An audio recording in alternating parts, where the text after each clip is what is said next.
Part of the newly built four-lane national highway in Arunachal's capital of Itanagar has collapsed after incessant rains. In the dramatic video, you can see a portion of the road breaking into two parts while vehicles continue to move on the other side.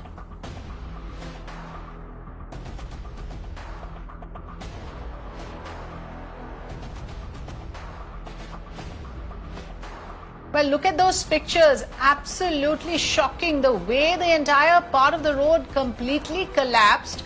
This is Itanagar in Arunachal Pradesh, and this is a newly built road that we are talking about. And one can just imagine the dangers if there is a vehicle at that point of time over there, what it would get into. And I suppose there wasn't any such vehicle exactly at that point of time, but on the other side, you can see the traffic moving.